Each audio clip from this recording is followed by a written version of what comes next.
Okay, I think I got it. Just one moment.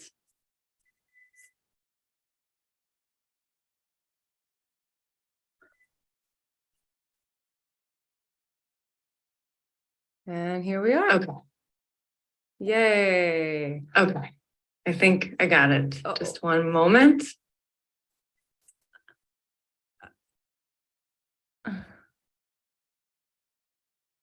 There we go. Okay. Welcome, everybody. Welcome, Amy. Welcome, Sonoko Donim. Welcome. My name is Courtney, and officially welcome to EMTB. If you are joining us live, would you pop a little hello in the chat box and tell us where you're joining from today? That would be fun. So today we're talking about this concept of earth management, which really is as it sounds. It's having a mind to manage the earth. And of course, recycling and reducing consumption, sustainability practices are a part of that. But the real essence of earth and management is this certain mindset. It's really knowing that the earth is our home, and therefore it's our responsibility to take care of. So in my mind, an earth manager, it has a desire to take actions that lessen the burdens that the earth is carrying. And ultimately, it's really a theory and that the state of our consciousness is connected to creating coexistence and a healthier planet for everyone. So welcome. Tonight, I've invited Danielle Gaudet, who is an author, teacher, and regional manager in Seattle, Washington, to help me talk a little bit about what we can do to really help the planet at home and to cultivate this mindset of an earth manager. And of course, our good friend Linda from Brain Education TV really wanted to be here, but was called for jury duty. So she's doing her good citizen act for the day and unfortunately won't be able to join us, but we've got a lot of good talking points. So please stick around and we'll talk about what we can really do to help make the earth a better place. So again, welcome. Thank you for joining us. Welcome, Anne. Welcome, Lana, Christine, and welcome, Danielle. Thank you. I'm happy to be here, Courtney. Thanks for inviting me. Hey, welcome. So I think it would be a good place to start for us to talk about where this concept came from. He is also an author and an educator who developed a method called brain education. You might have heard of it. It's a mind-body training method that helps people create their own health, happiness, and peace. And personally, he's a great influencer in my life. And I'll toss it over to Danielle to tell a little bit more about him and really this the story of how he kind of came up with this concept of earth management. Yes. So Ilchi Lee. Ilchi Lee is also a very influential person in my life who I have been really following and learning from as a teacher and an amazing model human being for about 20 years.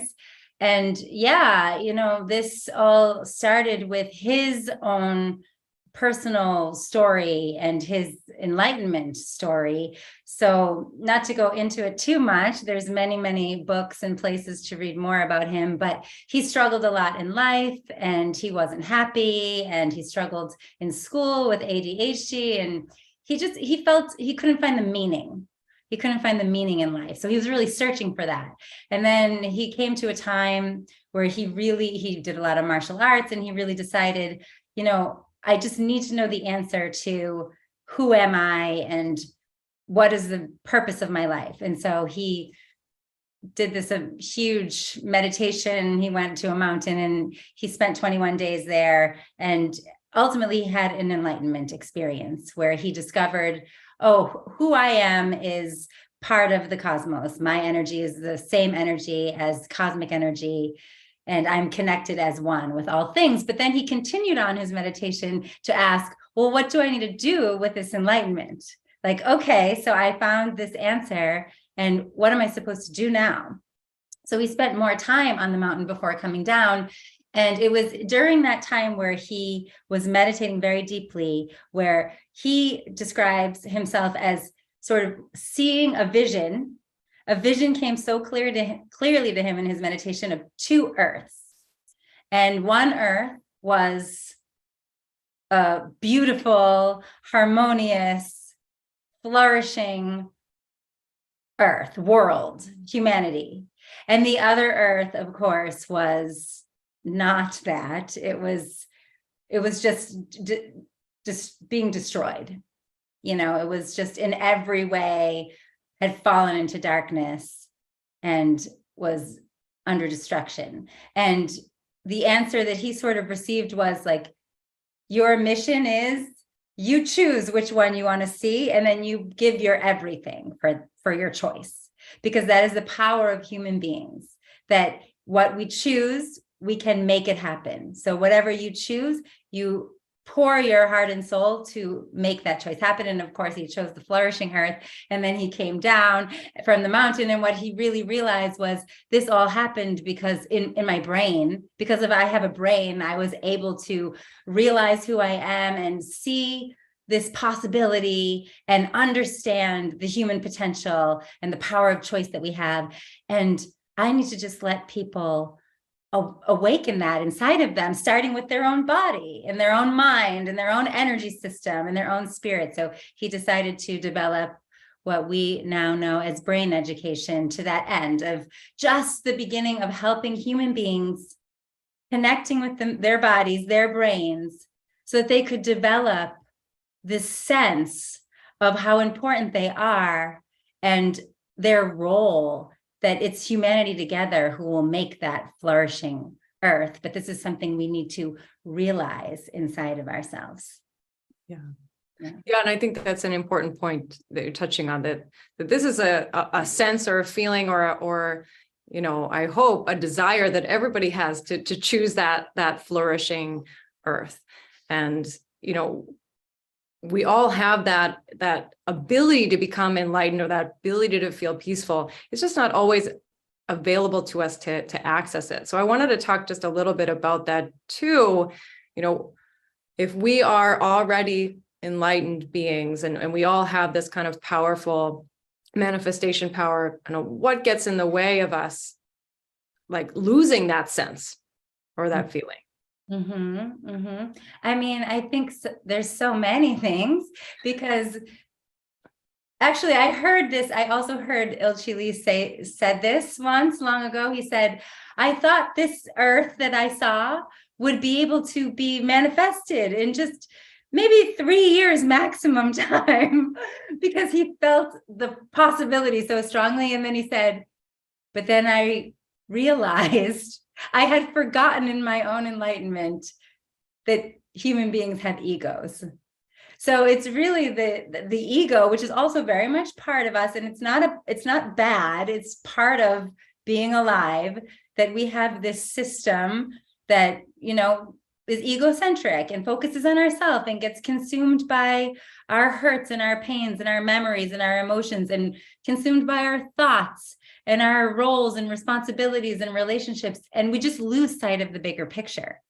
And actually, the more we follow that stuff and we kind of react to it and respond to it, and we sort of build our lives in reaction to it, really, we're getting further away from that sense, that kind of original sense inside that we were born with, this sense of, I came from the earth.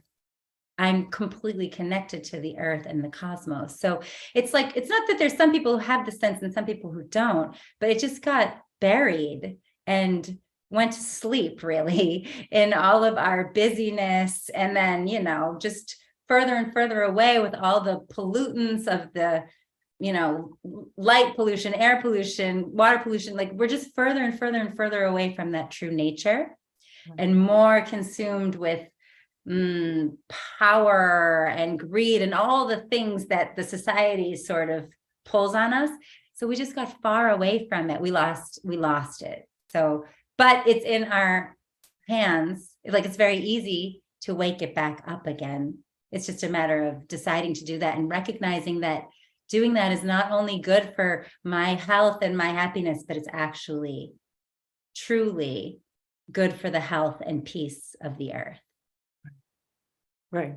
So part of that sense is the realization of how connected we really are. Yes, right. And that sense itself is like wakes up as we practice, right? So as we practice, we wake up the sense of our body and our mind, and we start to learn about our energy. If you do brain education or any energy practice, or spend any time doing a lot of practice in nature, you start to recover your original senses. And then ultimately, yes, to this sense, what you're talking about here, the sense of the interconnectedness with us and each other, and us and the planet. And so when you really feel that as yourself, then suddenly your brain wakes up and you want to become really attentive and aware. What am I doing each and every moment? Is that helping? Is that helping the earth? Is that helping my humanity? Or am I somehow contributing to the problem here, the negativity or the block or the numbing? So yes, we're awakening all of those senses. Right. We're awakening the sense of what earth management is inside of our own body and mind. Right. Right. And if you guys aren't familiar with brain education, I'll drop a link in below. So Linda has a channel that will showcase brain education to you. And it's lots of simple exercises you can do to connect to your body. But of course, here on Earth Management TV, welcome, Martin. We're really interested in awakening this sense of coexistence. Mm-hmm. And that is really just the reminder or the feeling that of the interconnectedness, not just with each other, but actually with nature and with the earth too. Mm-hmm. So we're going to keep talking about that on Earth Management TV, how we're going to develop that. But I want to touch on the word management, which can sometimes be a mouthful. What does it really mean to be an earth manager, or to even manage the earth? It sounds like such a big thing for one person to do. Yeah, I know that word management is it doesn't necessarily digest easily at first. And for me, I really had to meditate on it myself when I first started to hear this concept. And management, I personally have been in management for a very long time. I know how it feels to be a manager. And I just think about that mind, right? The mind of a manager, a manager's mind, because I also know what it feels to not be the manager, right? And to just be the staff and to be told what to do by the manager. And my mind is a lot more like, oh, the manager will do it, kind of, when I was in those roles. But once you step into the role of a manager, everything becomes sort of your responsibility. You feel a greater sense of ownership of the whole situation. And again, I'm going to just tell another story, which is I heard also long ago Ilchi Lee say, and this really kind of connects it for me. He talked about dirt. Like if you went into, let's say you went into someone else's home or a public space or something, and you saw some dirt on the ground. And he said there's three kinds of responses that people would have to that. There's three kinds of people, really. Like, who do you want to be? The person who didn't even see it because it was so consumed and just rushing and running and whatever, not even paying attention. The second kind of person is the one who sees the dirt and thinks, oh, somebody else will get that. That's somebody else's job. And the third person is the one who sees the dirt. And even though this isn't my house, this isn't my space, and I don't know whose space it is, but I see it, therefore it became my problem. And I need to clean it up. I need to pick it up. And that's really a manager will do that of a small store or something but it's really cultivating that mind anywhere you go, wherever you are, whoever you meet, whatever problem I see, it became mine because we are one. And back to the previous conversation that we're having here, it's all connected. This sense that's waking up, you need to wake up the sense of that inside of you. Mm-hmm. So sometimes I feel waking up the sense is okay, yeah, what does that really mean? But for me, I find it very hopeful. As we keep practicing, everything that I see is now mine. And it doesn't mean I have to blame myself or take on a huge burden. It just means I can ask myself, is there anything I can do? Is there any way I can participate in that? Is there any way that I can lend a hand and be part of a solution? where I see a problem, rather than saying, that's a problem, that's a problem, that's a problem, that's your problem. Can you fix that problem? You know what I mean? Rather than doing that, like, oh, I see a problem. What can I do? And we wake up that sense through that sort of meditation. What can I do? Is there anything I can do for that? Oh, there's some dirt. Can I pick it up? Can I throw it away? Oh, I can. And now you just helped somebody, but you don't even know it. And you just helped the space. And if we expand, right, you helped the earth. And you didn't even, it's not even like I have to help the earth. It's that I've awoke the sense inside that I have a manager mind about this planet. So really, we're awakening the sense of being an earth manager. Mm-hmm. And earth managers, more earth managers, they're the ones who are doing the earth management. Right.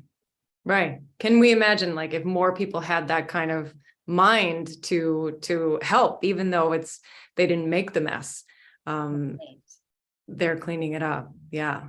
And I think that mindset is really important. If you're just thinking about that in everything that you do, is this helping me? Is it helping others? And is it helping the earth? That's kind of what it means to me too, holding that mindset.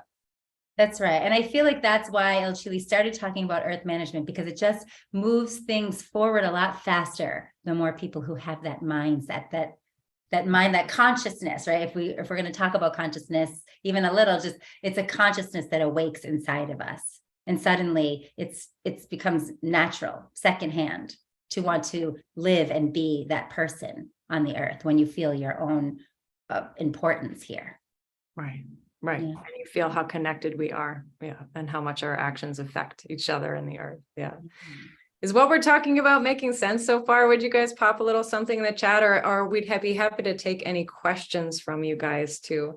But please let us know what is resonating, what is really speaking to you. What are your thoughts? We'd love to hear from you. Yeah.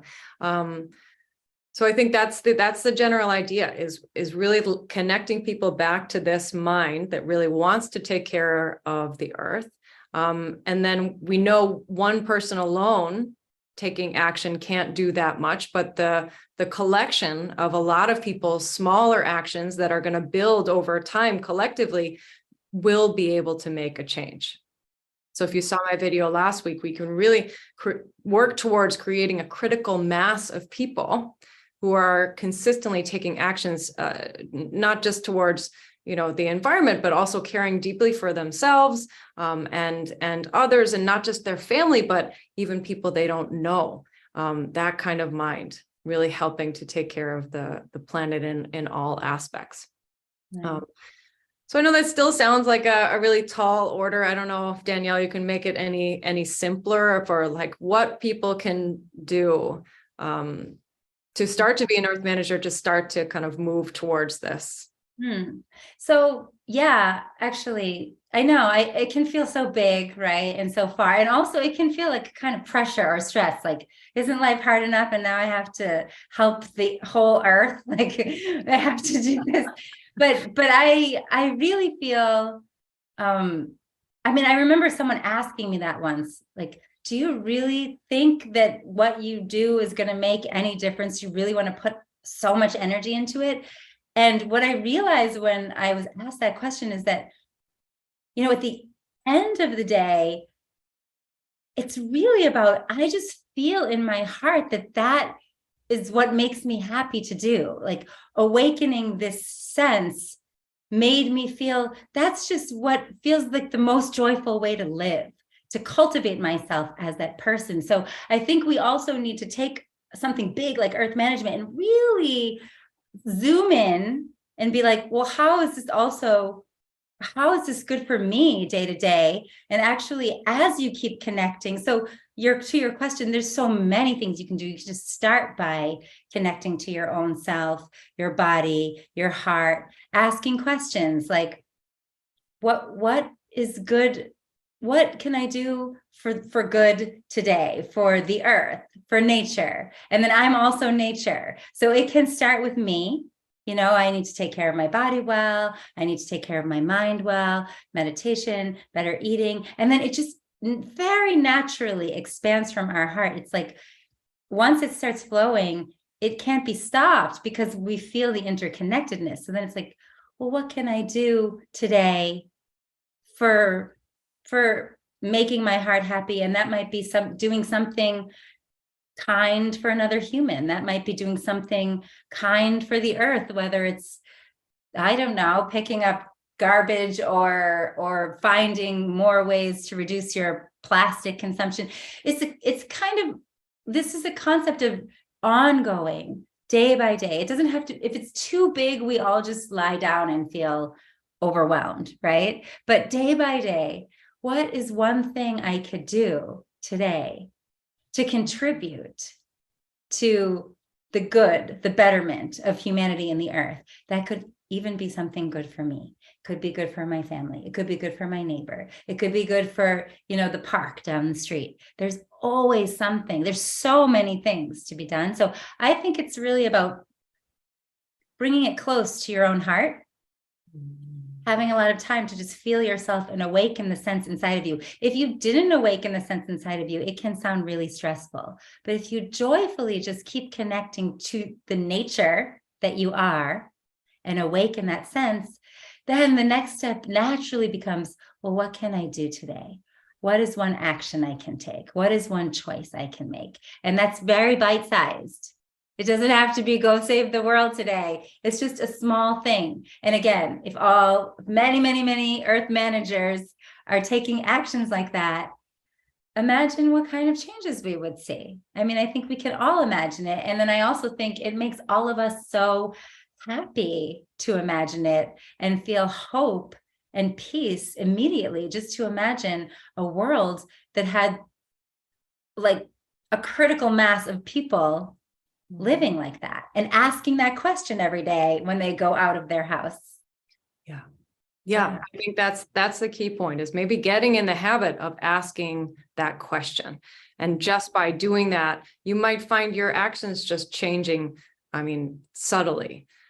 That's right. Very small, very small bite size at first. Yeah. It doesn't have to be huge.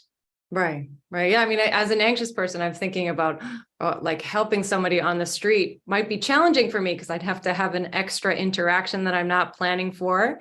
But if I have that kind of mind of, what would an earth manager do, or what would really be good for everybody, then I have more inspiration to kind of overcome my own fear and really just help and use my heart, which, would feel better than just walking by somebody and not helping.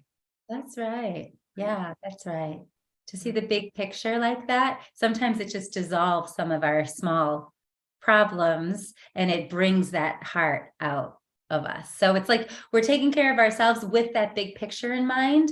It really pulls out human potential. Yeah. The good parts of our human character. Yeah. So we had some comments come in. Amy, I'm glad the explanation of earth management mindset is helpful. And loved the dirt analogy. Thank you, Danielle, for expanding on that. Right. Sonoko, makes a lot of sense. Knowing others are raising their consciousness is encouraging. Yeah. The collective effort is very hopeful. We think so too. Yeah, we think so too. Yeah. I'm glad that, those little analogies resonate, because sometimes it feels so far away from us. But if we just ask ourselves, like, would I pick up the dirt? Did I pick up the dirt that I just saw?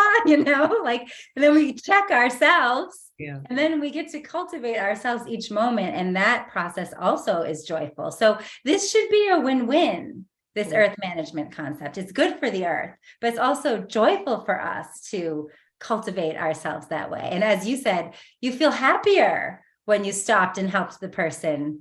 So it becomes joyful as we sort of check ourselves. Was I being an earth manager today? No judgment. No judgment. Can I be an earth management even better tomorrow? No judgment, but just sort of as a fun challenge, and check in with yourself and keep yourself alive and awake with that thought, rather than just, well, I'm doing the best I can, I'm good.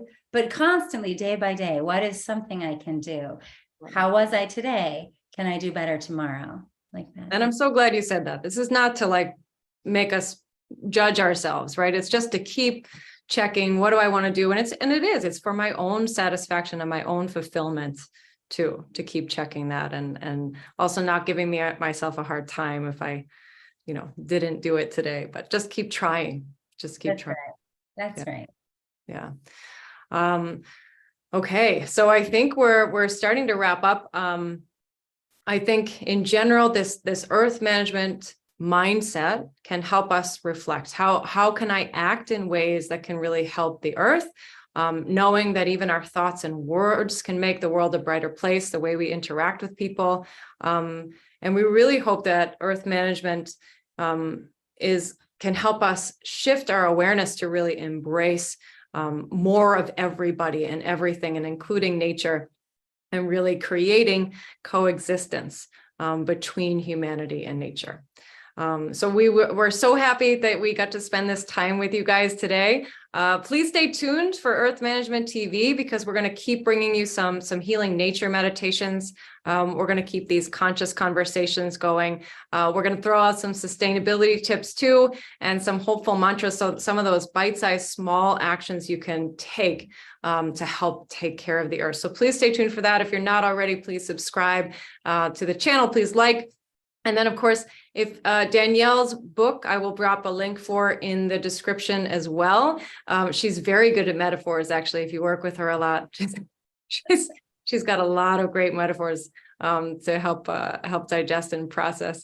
So I love that about her. And thank you so much for spending this time with us today, Danielle. Yeah, thank you. My pleasure. Yeah. All right. Well, with that, we will conclude. Thank you so much, everybody. Thank you, Anne. Thank you, Sonoko. Thank you, Martin, Lana, Casey, Christine. And we will see you next time. Bye-bye. Bye.